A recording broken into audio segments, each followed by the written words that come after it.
Hi everyone, I'm Andrew Zena Hayashi, the Asperger King, and today we're going to be reacting to the video It Begins, the New Global Diet, and You'll Be Forced to Eat It by Max German. Let's get into it. It's lunchtime on February 4th, 2022, at a New York City middle school. A 12-year-old named Katie Wilkins has just been given her daily school-provided lunch. But there's something very different about today's lunch. Usually she is served a variety of whole single-ingredient foods. However, today's lunch looks like this. Ew, that doesn't look good at all. The main observable difference is her daily meat serving has been replaced with grains. This is because, under the new global diet guidelines, Katie is only allowed a maximum of 14 grams of red meat per day. This is what That's 14 grams of beef bullshit. looks like. It's the size of a casino chip. So rather than rationing out a chip's worth of mince per child across 1.1 million students, the school has done the easier thing and just provided none at all. They have decided That's meat is too bullshit. dangerous for her, so instead have given her this. A burrito, if you can even call it that, with 54 different ingredients. Katie doesn't know it yet, but this type of lunch she is now being served was designed by a committee funded by Bill Gates, the Fuck you, Rockefeller Bill Foundation, Gates. and the company that makes Ozempic. In recent times, Fucking this diet has bullshit. already been rolled out to school children in over 14 major cities across the world.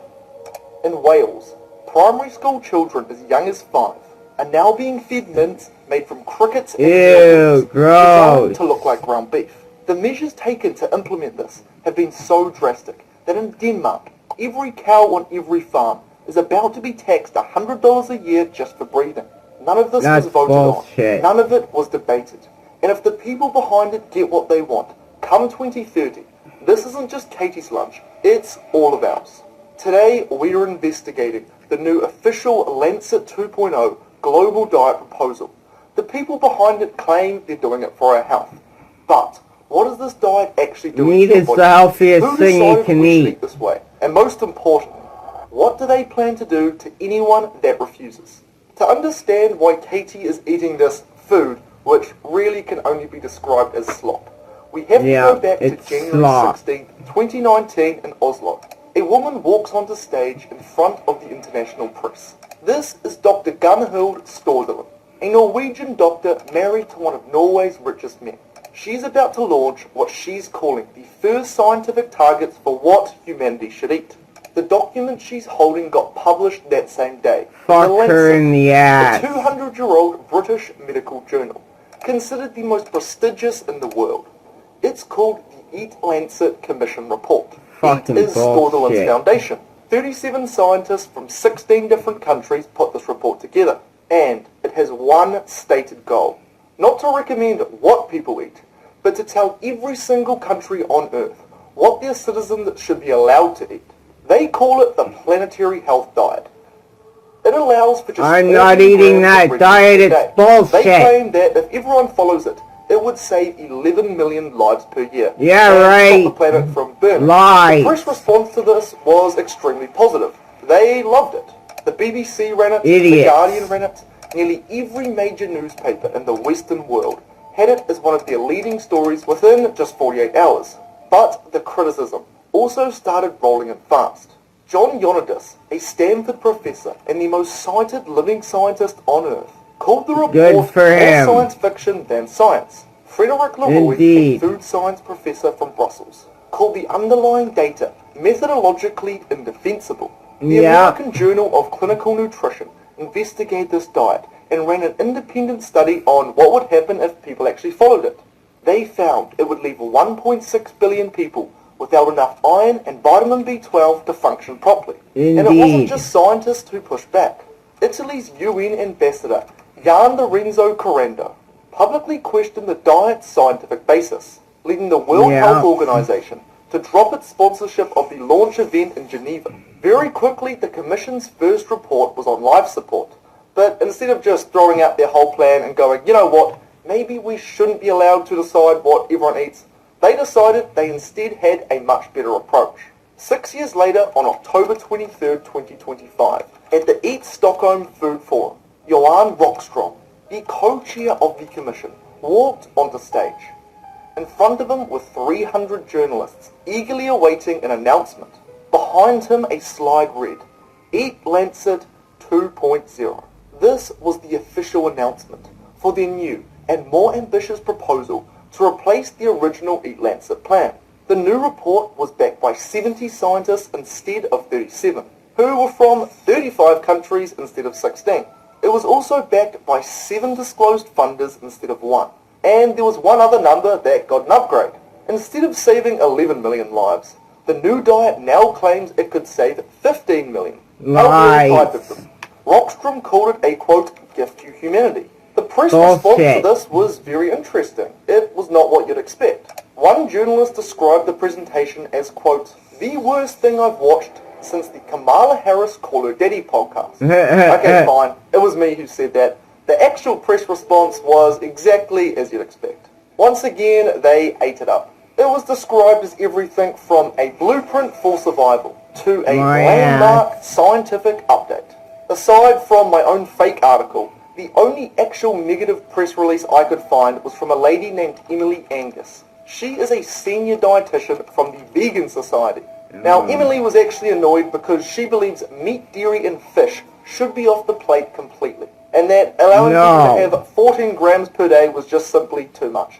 So the only real negative press about this was that it didn't restrict our freedoms enough. However, there was one thing that all of these headlines seemed to miss. What none of these headlines mentioned was who paid for it, or that the diet they were now recommending to every single person on Earth had actually already been tested, and it failed miserably. But before we look at this trial, let's break down exactly what you'd be eating in a day if these dietary guidelines were actually enforced. For breakfast, you'd be served eggs. Wait, no, only 1 egg every 4 days is allowed. So most days, no eggs unless you wanted a quarter of an egg per day. Instead, it would be some sort of grains. For lunch, you'd likely be having grains again, along with some beans, lentils, chickpeas, with about half a cup of vegetables. For dinner, the Commission only allows you to have 14 grams of red meat per day, plus 29 grams of poultry and 28 grams of fish. The total daily protein the Commission has allocated to you is roughly the weight of a single AAA battery. The full daily breakdown is on screen now. 210 grams of whole grains, 300 grams of vegetables, 200 grams of fruit, 75 grams of legumes, 50 grams of nuts, 250 grams of dairy, and your tiny rationed allotment of animal protein. Fuck you, diet. I'm not eating that diet. Fuck that bullshit. I want more meat. They claim that this saves 15 million lives per year. Now, you would expect that this comes from some excellent data, but this data was not calculated from even a single clinical trial. Instead, it came from a computer simulation, which the Commission actually ran themselves. And all the assumptions that were used for the simulation were also made up by the Commission. So, what happens to the human body when you eat this way for decades? Well, we already know. They didn't run a clinical trial, but there's one country with 1.4 billion people that have essentially been eating these guidelines since the 1950s. India, the country with the world's lowest meat consumption per capita, and the highest vegetarian population per capita also. By the Commission's own metrics, India has been following this diet closely for 70 years.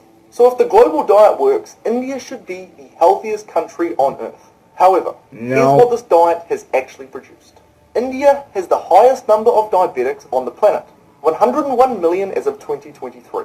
The diabetes rates among urban Indians has tripled in the last 20 years. They have the highest rates of diabetes in the world.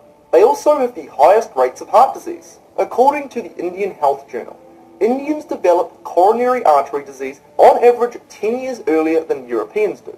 The rate of fatal heart attacks in Indians under 40 has also quadrupled in the last 20 years. India also has the highest stunting rate of any major nation. 35% of Indian children under 5 are stunted, meaning their growth has been permanently impaired by malnutrition. Most of these children eat the diet the Commission is recommending. The people behind the new global diet hypothesize that it's a gift to humanity. It's going to save millions of lives. But the trial has already played out. A 1.4 billion person experiment that has been running for 70 years. The results are in, and unfortunately, they are devastating. You may be wondering why this diet has resulted in these devastating health outcomes.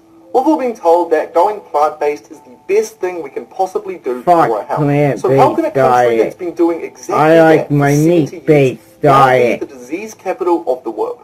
Well, the answer is hiding in plain sight, and it has nothing to do with genetics, wealth, or healthcare access. It's simply a matter of basic evolutionary biology. To explain the diabetes rates is very simple. Diabetes, by definition, is constantly elevated blood sugar. All carbohydrates, which many plants are high in, break down into sugar. So when you eat a diet that's almost exclusively carbohydrates, you have lots of sugar in your body, which then begins to flood your bloodstream faster than your body can deal with it. The math here is pretty self-explanatory. Heart disease is more interesting. For plaque to build up in your arteries, there must be inflammation to the endothelium, which is the inner protective layer of your artery wall. It is only when this inflammation is present that lipids can breach the wall and form plaque. So then, this poses a question. What is it then that causes inflammation? To answer this question, it's best to turn to the animal kingdom. Wild animals have essentially zero disease, but when humans intervene and feed them a diet they haven't eaten historically in the wild, they get very sick. Often, in fact, they develop human-like diseases, such as diabetes and heart disease. In every single species ever studied, from rodents to cows to salmon, the premise remains the same, and that is that wild animals do not get sick when they eat what their species has always eaten. The reason for this is very simple. When a species eats a specific food for a very long time, it develops adaptation to that specific food to turn it into fuel without it harming their body. All animals have adaptations like these that can clearly be observed. For example, grass in significant quantities is poisonous to humans. But cows have a complex digestive system called a ruminant, which has evolved to break down grass and therefore it causes them no harm.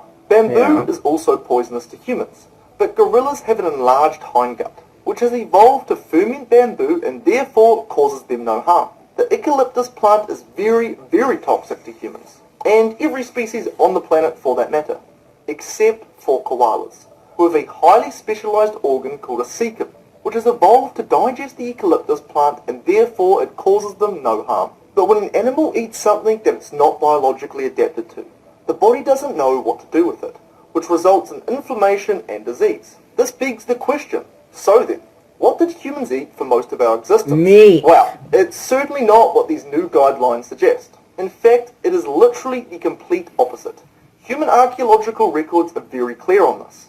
Based on tropic markers such as nitrogen-15 and carbon-13 isotope ratios, which are basically chemical leftovers from food that get permanently stamped into an animal's bones, we can determine exactly what an animal ate whilst it was alive.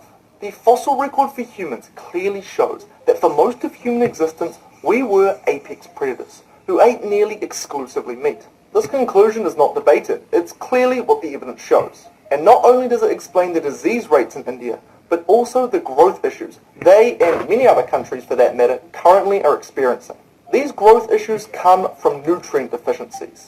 Introducing the Vela chair, your home mobility chair. Designed to help you stay active and in... Meat contains many nutrients essential for growth, such as vitamin B12, heme iron, and the long-chain omega-3 fatty acids EPA and DHA that quite literally build our brain.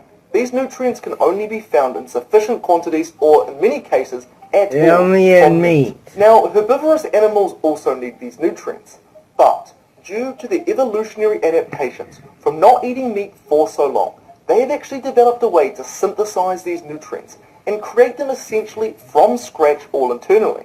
The cow's ruminant digestive system has 4 chambers instead of a single chamber like ours does. One of these is called the rumen.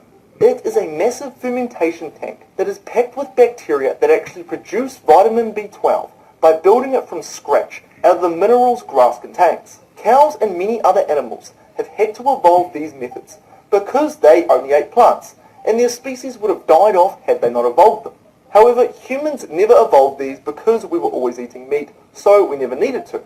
This is exactly why populations like India's, where veganism is very widespread, see such massive health and growth problems. This diet doesn't produce disease mysteriously.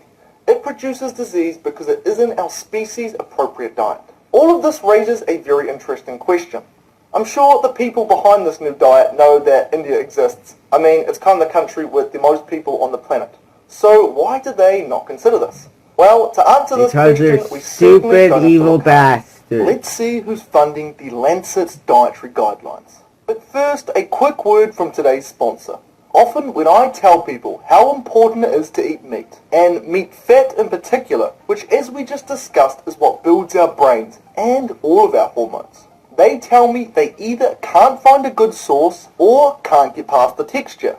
That's exactly what Grassland Nutrition's freeze-dried, sourced organic, grass-fed beef suet sells. Suet is the rich kidney fat. It's loaded with a high concentration of all the essential nutrients our bodies need. Because it's freeze-dried at a low temperature, rather than cooked, all of these nutrients are locked and preserved, rather than lost like they are with many other similar products. All you need to do is throw in a few chunks with your cooking, and you instantly make your meal much more nutritious and flavoursome. They also have other great nutrient-dense options, like sardine salt and freeze-dried beef heart chunks. All of their products are certified organic, which ensures they have no added hormones, antibiotics or GMOs. Because their products are rigorously tested for nutrient density and purity, you can be confident that Grassland Nutrition's products are genuinely the best quality you can buy. To purchase, head over to grasslandnutrition.net or click the top link in the description of this video. If you use my code MAXG10, you can get 10% off your entire order. A huge thanks to Grassland Nutrition for making videos like these possible. Now, let's see who's funding the Lancet's dietary guidelines. Bill Gates. This is from the Lancet themselves, word for word.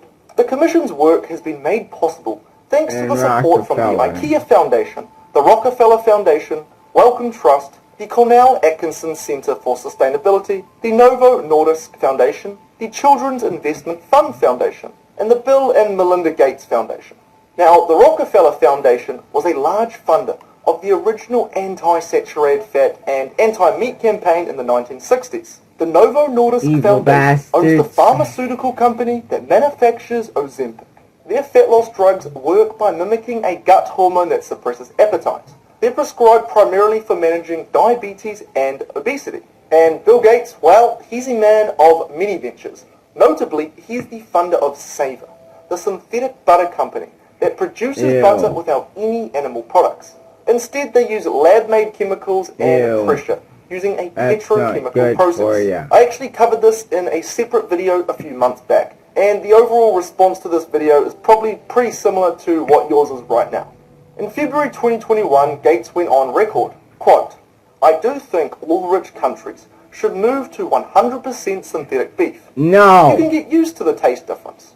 And the claim is they're going to make it taste even better over time. Eventually that green premium is modest enough that you can sort of change the behavior of people, or use regulation to totally shift the demand." Fuck Actually, you know what? Bill Maybe Gates. we're looking at all of this wrong. What if it instead has nothing to do with money?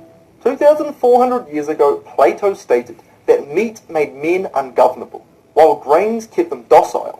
And in ancient Rome, every emperor used the same trick. When times got tough, and they were worried about public unrest, they used a tactic the poet Juvenal called panem e circenses. Now, I'm sure I mispronounced that, but what it translates to is feed the people bread and give them circuses, and you will have no problems. At the end of the day, whatever their true motive is, to be honest, it doesn't really matter. What matters is whether or not this is actually going to be implemented, and what happens if you refuse. Well, the rollout of this diet is now already 6 years deep, and most people have no idea. In October 2019, 14 of the world's biggest cities, including Los Angeles, London, and Paris, all signed the C40 Good Food Cities Declaration, a binding commitment stating that by 2030, they will align all of their public food programs to the planetary health guidelines. For this, there was no public vote or referendum. The governments just decided. Together, these 14 cities serve 500 million meals every year, in schools, hospitals, prisons, and even government cafeterias, to a combined total of 64 million people. According to C40's own 2025 progress report, this seems to be working rather well. 69% of signatory cities have already aligned their school feeding programs with the Eat Lancet diet. Across the cities reporting data, meat purchases have dropped by 14%. eggs are down 7%, dairy sales are also down 17%, and plant-based foods, well, they're up 44%. The power companies already know the grid is failing.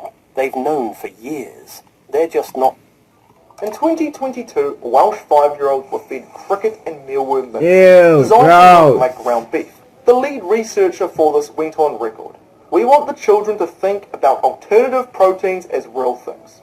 In the EU Bullshit. between 2022 and 2025, 5 insect species were approved for human consumptions. Options Ew. include yellow mealworm, Ew. house cricket, and lesser mealworm. Now, That's that certainly does gross. not sound very tasty, which is why instead of just putting on a shelf where nobody would buy it, they're instead just adding it to foods like pastas, baby foods, Ew. and protein bars. Now, disclosure of this is not actually required on the front of the label. So, if you're buying any of these foods and you're in Europe, you might want to flip the thing over and just make sure that there's no insects in your food. Another thing you're doing is punishing farmers. In 2024, Bullshit. Denmark became the first country in history to pass a CO2 tax on livestock. From 2030 onwards, Danish farmers must pay $100 per cow per year. Danish That's dairy farms are bullshit. actually projected to lose a third of their herd in the first phase. The Danish foreign minister has called it Can you the get us biggest ice cream? transformation I'm of the busy Danish landscape in recording. modern history. When All you're of this done, is pretty crazy, use the tab. but recently, however, things have gotten very weird. In February 2026, just 3 months ago, the Eat Lancet Foundation announced it was shutting down. They Good. packed up and went home. Now, when I heard this, I was a pretty happy man. But then I thought about it. Why? Why would they just shut down? They essentially have unlimited funding. They have a massive incentive to keep pushing this thing, and I mean, it's already working. So why would they just throw everything out? And the conclusion that I came to is that I think the reason they have thrown this out is actually because they've realized that they no longer need it. Their framework is now inside the nutrition guidelines of almost every major organization on the planet.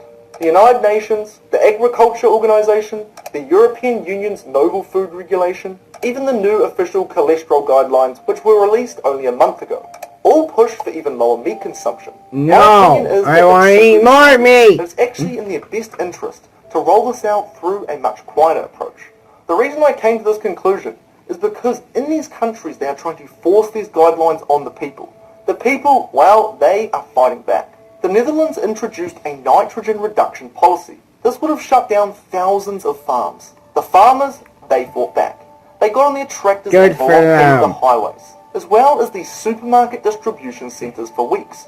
Riot police were deployed. This resulted in the BBB, which is the Dutch Farmer Citizen Movement, going Good. from 0 seats to the largest party in Dutch Senate in 2020. Yay. This was built entirely on the farmers' backlash, and the buyout program has slowed dramatically since also. The same thing happened in my home nation, New Zealand. They tried to impose a similar bill, and our farmers, well, they also got on their tractors and protested. In fact, Good. even in America, entire states are fighting back. In May of 2024, Florida became the first American state to ban the sale of lab-grown meat. Alabama followed 2 weeks later, lab-grown meat. and many have followed since. It's In my opinion, this cancerous. diet will not be implemented in the immediate future. And that is for one reason, which is, these people, they know that sometimes you must sacrifice a pawn to save the queen.